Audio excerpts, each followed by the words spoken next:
एक गांव था, नाम था धर्मापुर। वहां सब छोटी जात के और गरीब लोग रहते थे। दूसरी ओर उन्हीं के बाजू में था बड़ी जातियों का गांव सुंदरपुर। वहां सब लोग अमीर थे पर उतने ही घमंडी। वहां से जब भी छोटी जात के इंसान को गुजरना होता तो उनको सर पर दूसरों की चप्पल रखकर गुजरना पड़ता।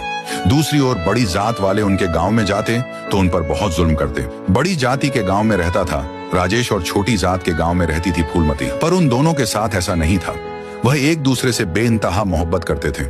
एक दिन फूलमती राजेश के गांव में दबे पांव घुसती है और सीधा राजेश के घर में पहुंच जाती है। पर यह सब देख लेता है एक आदमी। वह सोचता है, अरे ये तो छोटी जात की लड़की लगती है और ये घर में क्यों घुसी, कुछ तो गड़बड़ है। फिर वह भी घर में चला जाता है। वह कमरे में झांकता है तो उसे राजेश और फूलमती एक दूसरे को प्यार करते हुए दिखते हैं। फिर क्या था, वह आदमी सीधा मुखिया के पास आता है। राम प्रताप जी, अनर्थ हो गया। हमारे गांव का राजेश एक छोटी जात की लड़की से प्यार करता है। वह लड़की हमारे गांव में घुसकर राजेश से मिल रही है। इन दोनों की इतनी मजाल, अब ये बचेंगे नहीं। पहले तो तुम सारा गांव धो डालो।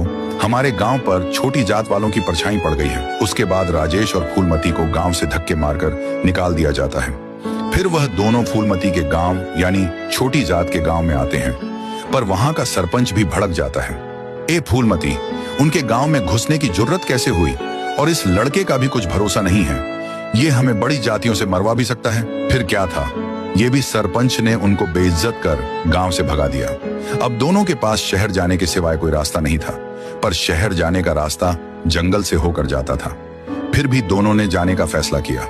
दोनों टूटी फूटी एक बाइक में जा रहे थे कि तभी अचानक से लकड़ी ले जाने वाला ट्रक उनके सामने आया और उनको ठोक दिया। वह दोनों बड़ी तेजी से ऊपर की ओर उछले और एक नदी में जाकर डूब गए।